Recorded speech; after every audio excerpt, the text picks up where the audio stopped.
really cool to be back here. Exactly 4 years ago, that's when I've been here in Madeira. I was sitting on one of the chairs. Our table was over there, number 7, with our team. And I never came back. Our batch was very, very special because we graduated just before the COVID. So we went back to our homes.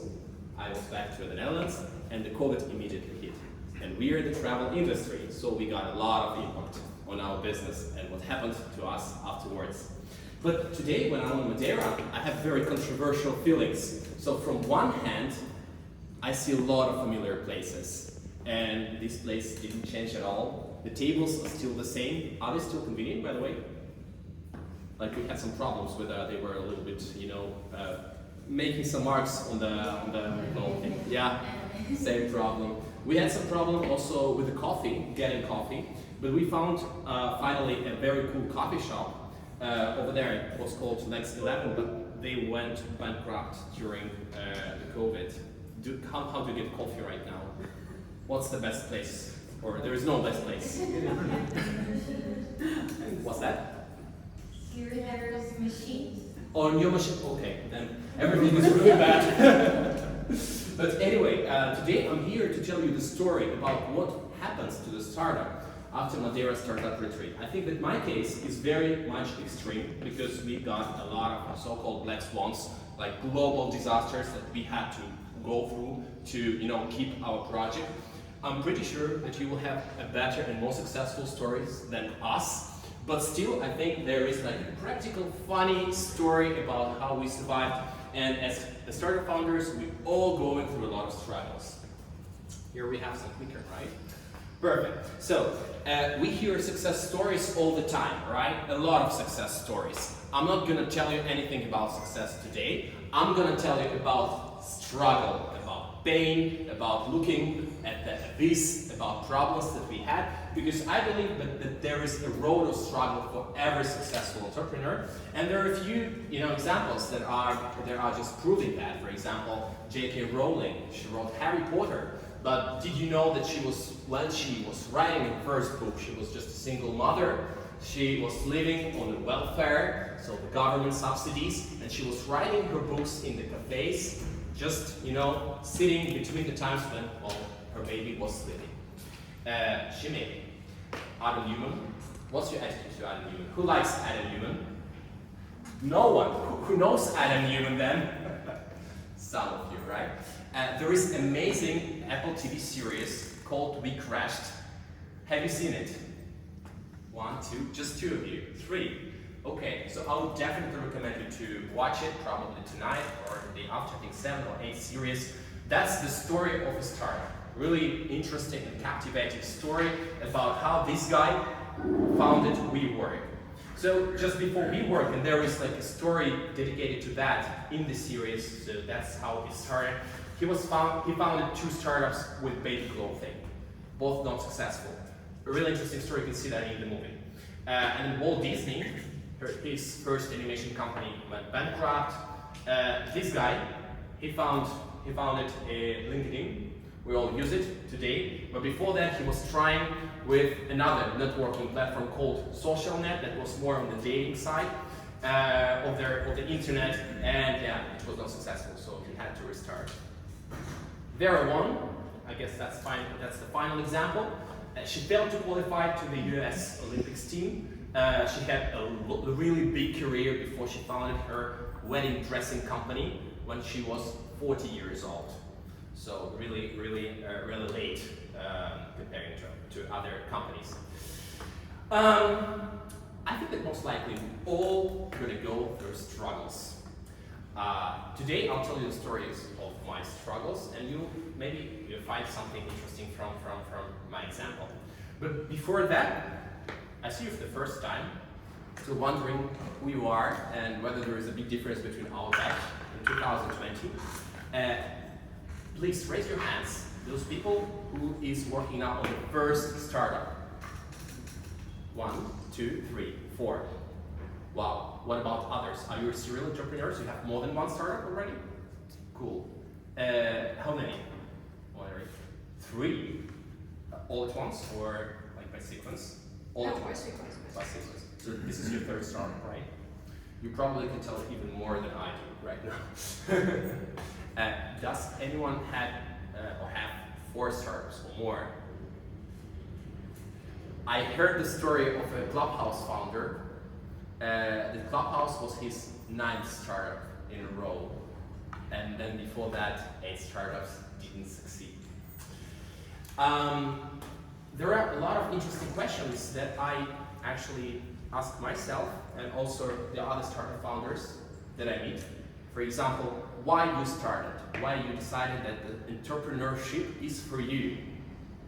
Anyone? What's your story? Why did you start? Mikhail, why did you start to work with startups?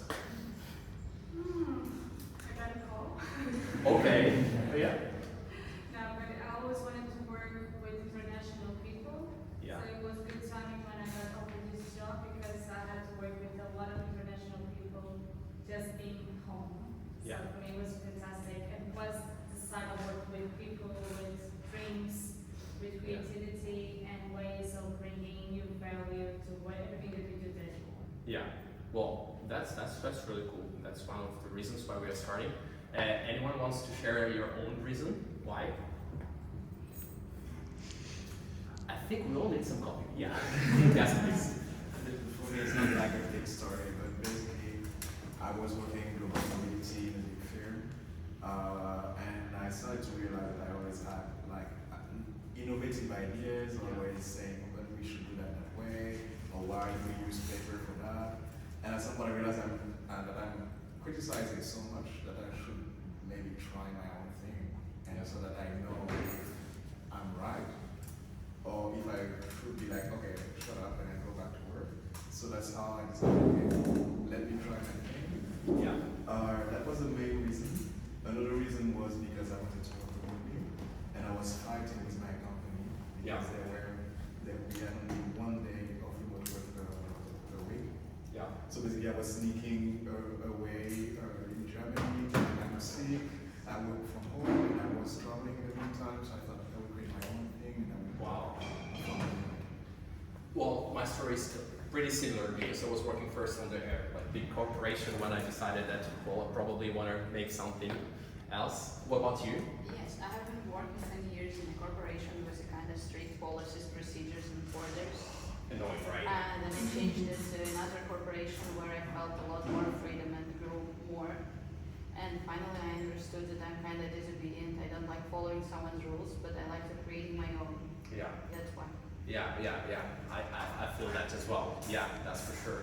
So, one of the most biggest questions why we're starting that, right? And what did you do before a startup? So some of us were working in the corporations or in the companies, just like us. And do we have anyone who started working on startup as a first job? Really cool. Kind of. Before that, you had some side hustles, right? Okay. Anyone else? Startup first job? Unless research counts. Yeah. Well, that's cool. So it's like a consultancy, one person firm, right? No, I mean, I was doing research before starting working with Oh, startups. cool. In the university. Yeah. Yeah. Cool. Okay. So yeah, that's quite interesting. Also, one of the most important questions: is it a full-time job for you? So please raise your hands if your startup is a full-time job for you right now. Not everyone, right? So some of you are still working on something else. It's more than full time. I like you very much. Yeah, it's like 24 hours, all dedicated to work every day. Yeah, and what was the biggest struggles? What was the biggest struggle for you so far? Does anyone want to share your biggest struggle? Yeah. Sometimes the most knowledgeable person was myself, so I couldn't ask somebody else because there was no other that knew more than me. Yeah. I see. So it's hard to delegate, to find another person to delegate something, right? Yeah. And did someone went through bankruptcy in the past, or through some financial struggles with other companies? Did you get this experience? My fingers crossed that you will never face it. But this is something that is happening all the time to the startups. So yeah, my turn to also tell my story. I'm Nick. I was born and raised in Ukraine, moved to the Netherlands in 2017. My actually past, I was working for the corporations, Ford, IKEA. Both companies are legendary and they built everything from the scratch. Both companies had their stories of amazing founders who decided to reinvent the whole industry. So I basically didn't have any other chance than start dreaming about becoming an entrepreneur as well, because I saw the example of Henry Ford, of Ingvar Kamprad at IKEA, and we had a lot of entrepreneurship philosophy all there. So I still was working in the company, just like you. When I started to launch Localie, I got this idea and I figured out, okay, I really love traveling, and the best trips that I ever had are those when I'm visiting my friends. But I don't have friends everywhere. I wish to have them. So that would be great if there is a platform which would work just like a Tinder, let's say, but for travel purposes. So I can find someone with like-minded profession and like-minded views who will show me around Madeira or London or New York City or anywhere else. Because when I'm traveling somewhere, when I want to visit a city, I actually don't really want a tour guide. I want a friend, a local friend who will show me around without all this, touristic bullshit. I hate, listening to a lot of facts from Wikipedia.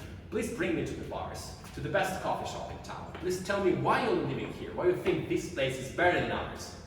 So I've got this idea in 2018 with zero understanding and knowledge about how to build a company. So I didn't know how to incorporate, I didn't know how to pay taxes, I didn't know where to incorporate. And I had to do a long journey. And Madeira Startup Retreat program also helped me in a way. In 2020, on the way of building this company, it took me more than 1 year to finally make a decision to go ahead and start my own business, quit my full-time job. Back then I was an immigrant, so I could not just live in the European Union. Because of my passport, I actually had to have some reason why I'm here. So I had to switch to the startup visa, I had to find a way how to switch to startup visa. A lot of different bureaucratic things that took me 1.5 hours and also a lot of courtesy. I really had to, believe in what I'm doing, and I really had to, make this serious step to take the risk. Say goodbye to IKEA with great salary, with a great social, package when you're secured and you know that you have permanent contract, you can work here forever, even without working, because actually during the last time I could, easily just take day offs and, work in my startup instead. And basically I made the decision to jump on this full-time CEO journey in August 2019. You remember, right? The COVID hit in February 2020. And I'm actually thinking whether I would make that decision back then to go for a full-time CEO at the startup travel tech industry if I knew about COVID. Thanks God I didn't know about that, because most likely I would never decide to do so. By this moment of time, I raised already 400,000 from some various investors, also leading California venture capital funds. We're still on the early stage, and I'll tell you a little bit more about our story because it's very much connected with Madeira Startup Retreat in this program. I've been here 4 years ago, exactly. And it's a little bit scary to realize that 4 years passed since I've been here sitting on one of the chairs. This is our picture, this is our team, 4 people. Is it the same rules? Are you allowed to bring 3 people together with you? Or how many people do you have who are joining the program? 4, right? So it's the same. Actually, we got scouted by Michaela during Web Summit 2019. She approached us and said, hey guys, there is an opportunity, you can go to Madeira Island, we will pay you money, we will not take equity, and you will get a lot of useful information. There will be like acceleration program. Felt like a scam. We didn't believe that. We made a thorough research, then we realized that we can trust Michaela. And then finally we made this decision, and so far I can say that that was probably one of the best my professional memory or experience that I had so far. So this is our retreat team. We've been here as 4 people. Many other startups also were a team of 4 people, like key people, early stage. Basically we were almost the only ones who were working full time. We had also like some group of part-time workers who were also remotely working for us remotely in other countries. And yeah, we had some fun. So the table number 7 was number 2 back then. Yeah, we were working quite a lot. I know that this building is closed at 10, and usually us and probably 2 other teams were standing here up until 10. Anyone who's standing until 10 here, please raise your hands. At least once. Okay, good. There are some people. I thought now everyone is more about the work-life balance.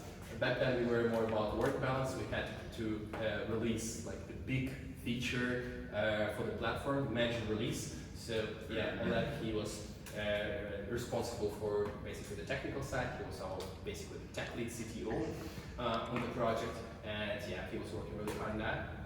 Yeah, that's what was happening after 10 o'clock when we were back home. We were just laying down on the bed and we couldn't really even breathe.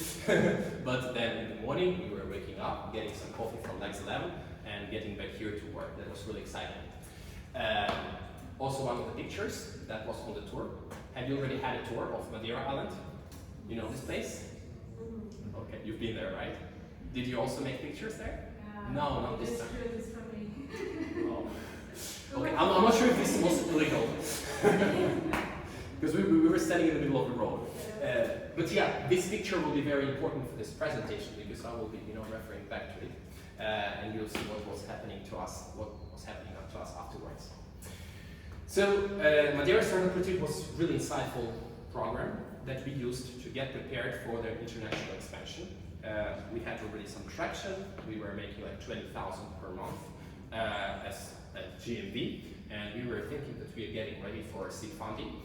So we went here to improve our storytelling on the website, improve our economics, improve our organization, get some inspiration, get some networking. We've gotten some really useful contacts from the investors that we started, already negotiating the next deal.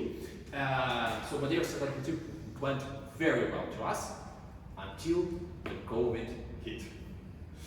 And that was really funny because basically it blew up the whole industry.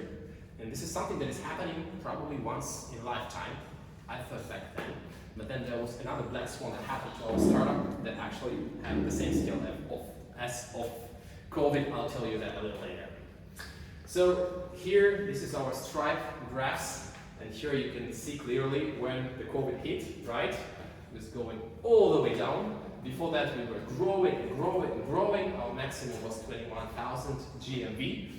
We already had like almost 3,000 successful payment, and you see everything is going really down. We are shocked. Actually, back then, I had a lot of power and a lot of energy because I didn't know what would happen, right? And how it's hard to get through all these struggles. We also had some investments. So just before that, we raised 120,000, and then we got a 60,000 follow-up investment, which was good, and we signed the deal exactly before COVID. So we got some cash to survive. But before that, we were generating revenue, we were investing in marketing, we were getting customers, so we got revenue also on top of our investment. Not only investment was used to fund the company. And then spontaneously there is nothing, right? And as every business, if you stop getting customers, you get a big line of refunds. People are asking you to refund money, get money back, and then you go and just to ground zero. We went to ground zero, we started generating debt, and that was really hard, but the team was really good, so we decided, okay, we have to go through it. We reduced salary, that's the first thing that you do during the crisis. Your first mission is to make your runway as long as possible so you can survive the crisis. And back then, in February, March 2020, a lot of people thought that COVID will not last forever. They thought, okay, that will probably be for a few months. You have to survive for a few months, and then everything will be okay. But you remember, right? The summer, we went a little bit, we recovered a little, so many countries, they lifted their COVID restrictions, not completely, but to a certain extent. But then, fall 2020, going back. So, of course, around fall 2020, our runway was exhausted. We didn't have money on the bank account. We ran out of money. We couldn't pay salary now at all, so we had to do all, we had to fire people, those who were working for us, and all those who left, they left just with an offer, that they're working for us without salary. So it's going to be like kind of the salary will be accumulated for them and will be paid off later when we either fundraise or back to our rent. And what we did, we were trying extensively to pivot the product. That's also one of the key features and one of the key thoughts that I've got, one of the key experience that I've got. When at a certain point of time you realize that your product is not good anymore, it's not in demand anymore, people don't want to use it, you still need to figure out if there is something that you can do with this product without some major changes that will attract customers and attract revenue. So we were trying to make a lot of things. By that moment of time, we had 1,000 localists worldwide, so 1,000 people who speak English and who do something, who are located in all different parts of the world. So we started the program helping people to enroll, to enter the different international universities like Stanford or Harvard or Nova Business School as well, like all different universities, because different countries have their different programs and different requirements, but out of 1,000 people, localists, who we have all around the world, some of them, they actually graduated from those universities and they know for sure how to actually get admitted. So that's why, as you can see here, we still had some kind of growth, right? We also were doing like language courses. We tried to make online tours. Yeah. Have anyone watched online tours back during the COVID? Yeah, right, that's the right answer. So no one really needed it. Well, some people watched it, of course, especially on Instagram. We found out that we could, like live stream the online tours from different parts of the world. You will never be able to charge your customers for that. So this is only a showcase, right? You can get the customer base. And we were thinking, okay, if we cannot make money, at least we will try to increase our audience. And well, talking about Instagram, we grew from 14,000 to 80,000 during 2020, exactly because of online tours. But it didn't help. Everything was really, really, really sad. This is me. I decided to have beer during all this crisis, and I thought, okay, I will shave when I fundraise or we are back on track and we generate enough money. As you can see now, succeeded. Then back in 2020, we made an interesting decision because I'm originally from Ukraine and I also lived in Russia for some time. Russia and Ukraine were countries where the COVID regulations were not so tough. And both were pretty big markets where people tend to travel still. So we decided, okay, we will go and try to do something there. This picture was made in Moscow back then, I think November. And exactly in November 2020, I ran out completely of money. And when I mean that I ran out of money, I mean that I also ran out of credit card limit. So I didn't actually need much. I didn't need many things to survive back then. I only needed coffee and a co-working space and probably some Airbnb to stay. So at a certain point of time, the credit cards, they have an interesting feature. There's a credit limit, but there is a credit limit to a credit limit. So usually you can go down to some certain extent. And when you're exceeding a credit limit and the credit card still works, you think, okay, probably it's a miracle. I have a limited credit card and I will survive. I can, still use the credit card up until we fundraise. But then I realized that there is a limit to the credit limit. And I realized that because I came to the co-working, I wanted to pay for the co-working. I only could pay for 1 day of co-working and it didn't work. And I'm like sitting and thinking where I should work from. Yeah, so the money was over and this leads me to the second picture. Some of you are from the Eastern Europe, Ukraine, Poland, maybe Russia, some of you, right? Anyone? Yeah, oh cool. Yeah. So for all my life, I was trying to quit this kind of views. I spent my whole childhood looking at these, Soviet blocks, looking at the parking with a lot of cars just, in the mud. And in November 2020, our investor said, we won't give you any money. There won't be investment because we don't believe that travel will ever recover, or it will recover in some visible period of time. And one of the investors, she was super kind, and she said, I had an apartment in Moscow, and you can just live there for free up until you decide something. Very kind. So that was the view, and that was the moment of time when I realized I did a lot of effort to get to the Netherlands, to get a great career, to start my own startup, and then I'm finishing in the same conditions.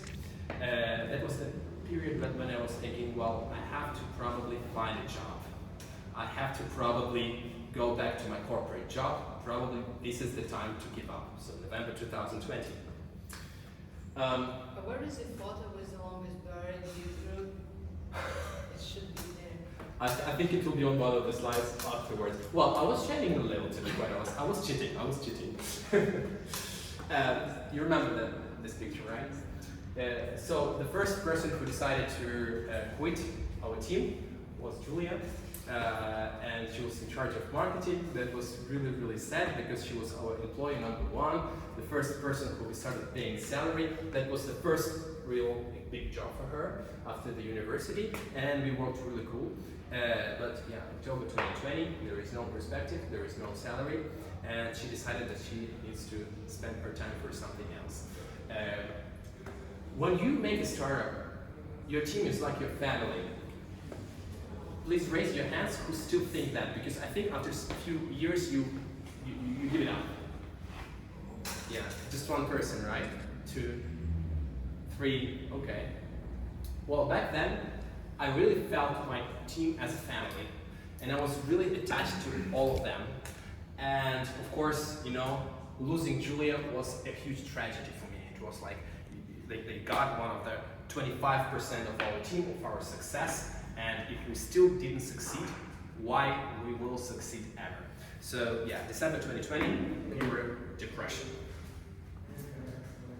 But then we invented this.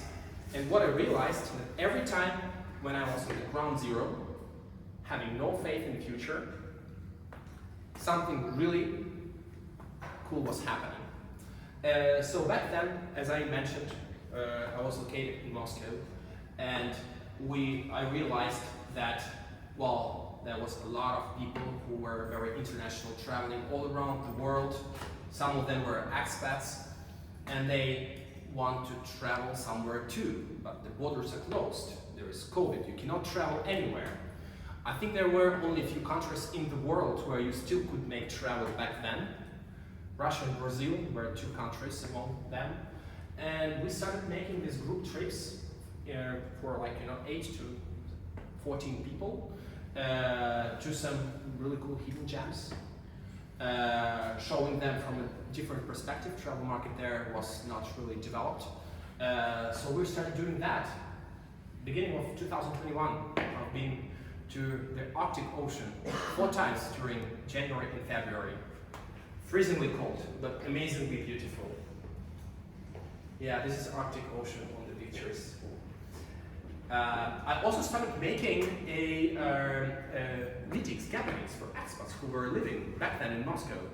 I started actually making tours for them. For instance, that guy, he's like the first secretary of the Egyptian embassy. So we got diplomats, we've got students, we've got teachers, we've got people from oil and gas who were working there. We're sitting at WeWork, and yeah, just one of the meetings. And then we were converting those people. We were engaging them and then taking them on the tours with us all around the country. And it helped us a lot. So as you can see here, spontaneously we started generating even more than before COVID. Because tours, they're just giving a better check, as you can see from the right side, the customer goes up. You have more people on the tour. It's still a little bit, old schoolish. I would still like to make something really, nice and trendy, like locally, when there is a decentralized platform where one people were showing their city to another. But that was really cool, and it helped us survive. So we went up, we made a few times 26,000 per month. We were capable already to pay off all the debt, hire new people, start investing in the advertisement. I started traveling to Silicon Valley because COVID was slowly leaving us, and we felt that there is now a big opportunity also to fundraise. We found also already some new investors, and yeah, the bright future was ahead of us, and we felt like COVID will disappear in, let's say, 6 to 8 months. So we were getting prepared for that. We were already separating the team, the international team, from those who are working for the Russian-speaking markets. And yeah, here we go. Why am I showing this picture? Something happened, right? Well, turn for the second person to leave our team, and this time it was Ivanka. You remember that story, Mikhail, because it was happening actually on the Web Summit when I met you back then in 2021. Yeah, well, sometimes some people are leaving you when they went through the crisis and they feel that there is the end of the crisis, but they felt really exhausted inside the crisis. And when they feel that, okay, everything is more or less good, we will leave. So Ivanka was the second. She was in charge for all operations.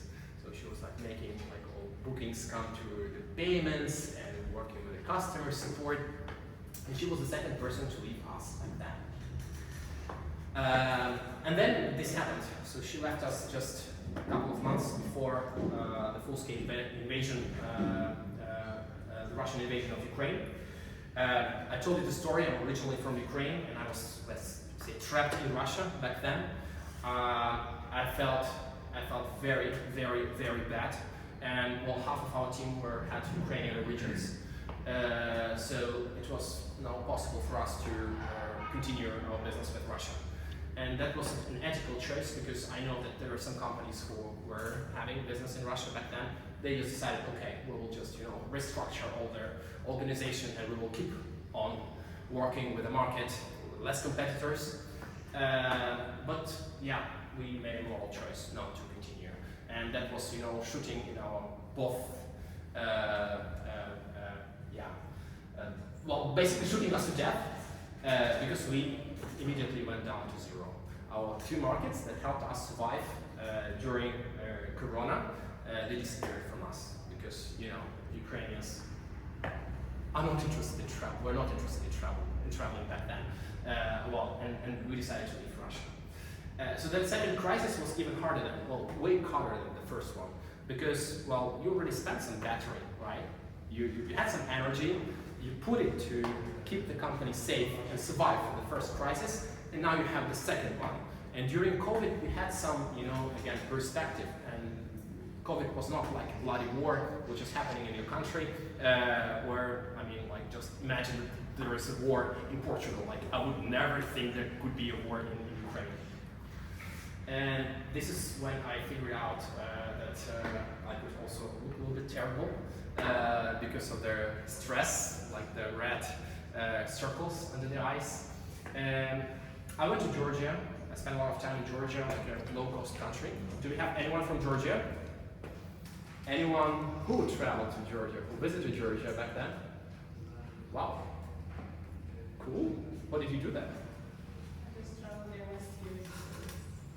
Wow, that's cool. Yeah. Yeah, that's a cool country. A really low-cost country with amazing nature, with a lot of digital nodes. So I spent some time there.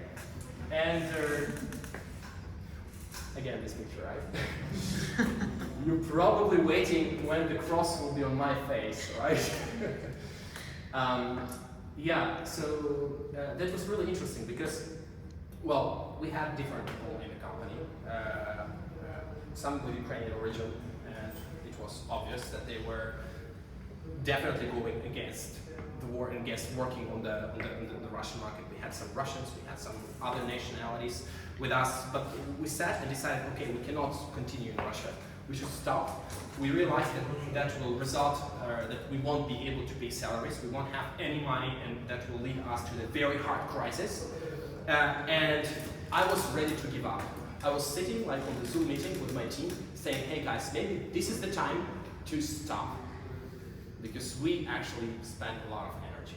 Probably we should just, close it and leave it in the past. And then my team, they said that, hey Nick, let's continue. Let's just give it 3 months. Let's try to take our platform and expand it to the US market, consumer market, so Americans are traveling with us. And we will make our best. We can survive in 3 months. We will eat minimum of food.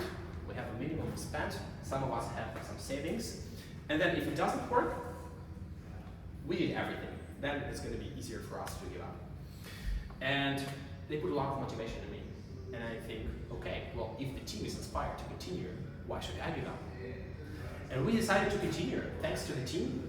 But of course, in 3 months, nothing happened. We were working hard. When you have no money for marketing, when you have a lot of manual process, it's really hard to actually expand to the US market and generate there, 30, 40, 50,000 per month. No one knows you there. You don't know the market. So 3 months is just not a long time. And especially also because of psychology, like we were all sitting. There is a war in our home country. There is no money on our bank account. There is debt generated. And of course, it was a huge psychological pressure. And by July, most of the team, including Oleg, they decided that, yeah, it's time to give up. But they set fire in my eyes, and I decided to still go further. So in July 2022, I continued as a team of 2 people. Me and my co-founder. He's based in California. He still has his full-time job, so it's easy, to play around startups. And then, by the end of 2022, I've got this idea of organizing so-called network trips. So basically, I took networking and I took travel and combined them into one. So I live close to Amsterdam, and we have a lot of expats from all over the world. 50% of Amsterdam population, they are not originally from the Netherlands. We have people from literally everywhere. UK, USA, Australia, like all parts of Europe. And well, we realized that, back then I realized that, I should make just network trips for them. I should just take a bus, hire a bus, like 9 people, not a big group, get everyone on the bus, get acquainted with each other, show them some amazing places, in the Netherlands, take them to some hidden gems, just 1 day network trip, and that's it. And then it worked. And a lot of people decided to join. This is one of the really nice breakfast places in the Netherlands, so next time you're traveling to the Netherlands, just let me know. I'll give you a hint where to find it. They have their amazing peacocks, just wandering about around the whole territory, and you can have a breakfast in the beautiful apple garden. It looks amazing. We have our vineyards in the Netherlands. We have a province actually called Zeeland, the original Zeeland, because there is a New Zealand and we have an Old Zealand. So the New Zealand was named after this province, and we have there the wineries, really good wineries. So for example, KLM, they select the wine from there for their flights. So next time you're flying with KLM, you will most likely drink the wine from that winery. We started, traveling to the neighboring countries. The Netherlands is a very small country, and if you drive for more than 2 hours, you'll be in Belgium or in Germany. If you drive for 3 hours, you are in France. So this is in Bruges. This is Maastricht in the south of the country. This is the Dutch Venice.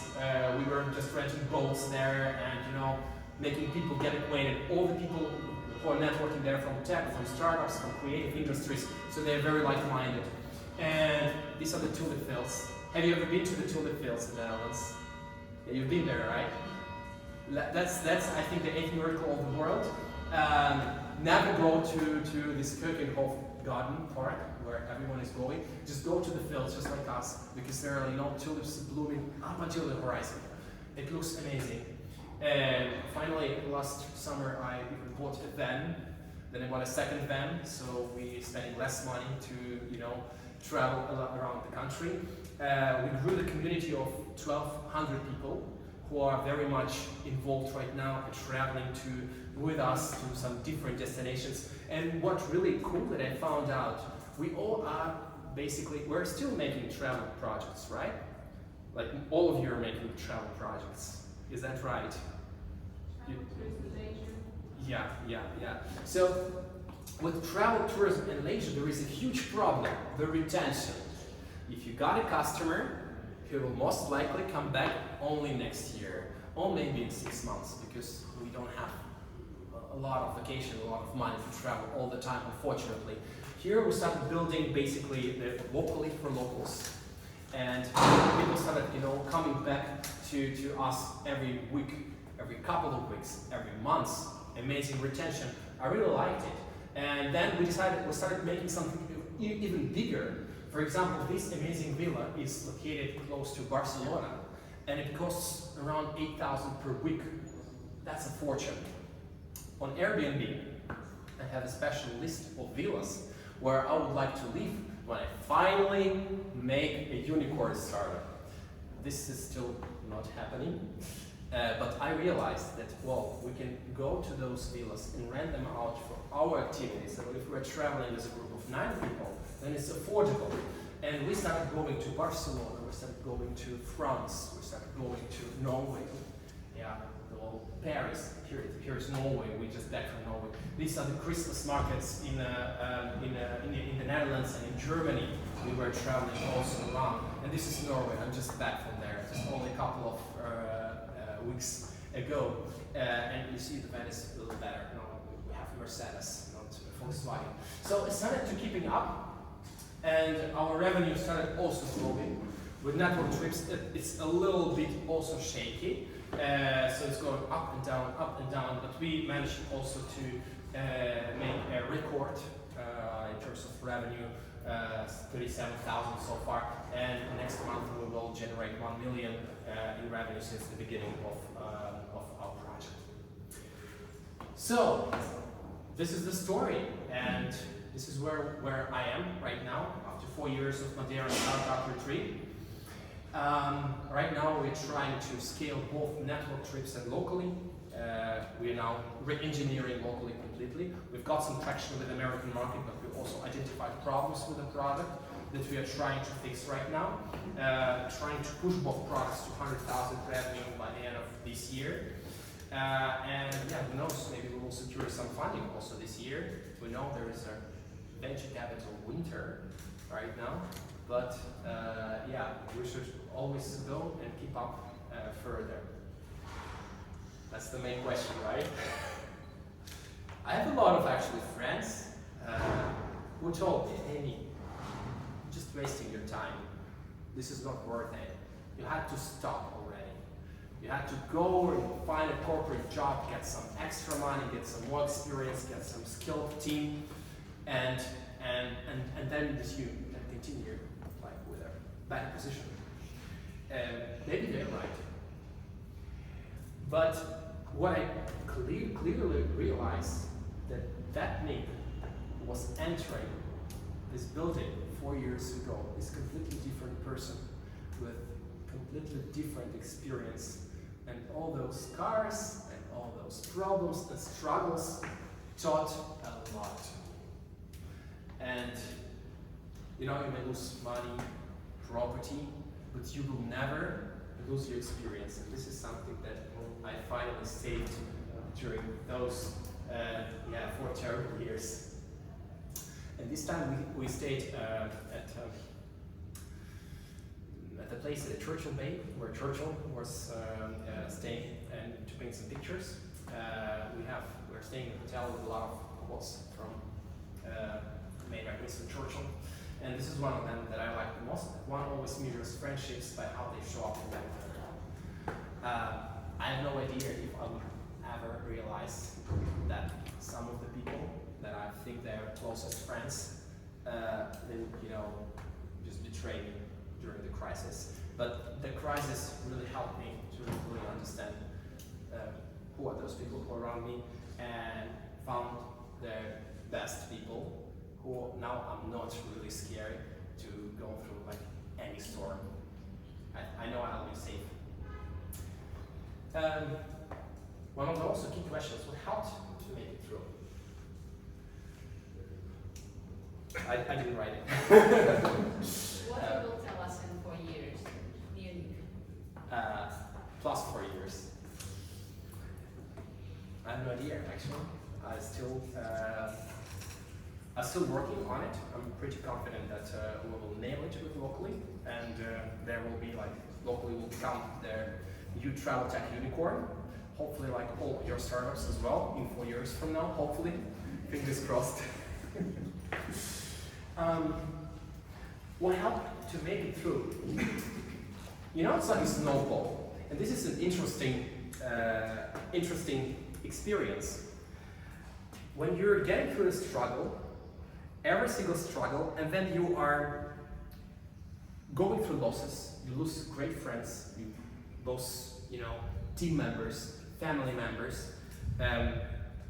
It's like a snowball. You get more and more and more struggles, more losses that you made, and then at some certain point of time you realize you cannot give up because you have to prove yourself, and you have to prove everyone else, especially those people who betrayed you, left you behind, that everything was by purpose, and you were right, they were wrong. That's silly, but it helps a lot. Thank you very much. If you have any questions, please feel free to raise your hand. And if you want to stay in touch, here is my Instagram and LinkedIn.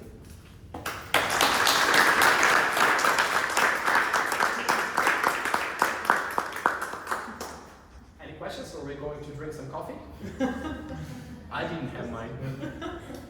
Is Localie now operating globally? Or? Yeah. Well, Localie just moved towards the English-speaking markets, so we have mostly Americans, British, Australians, Canadians who are traveling with us.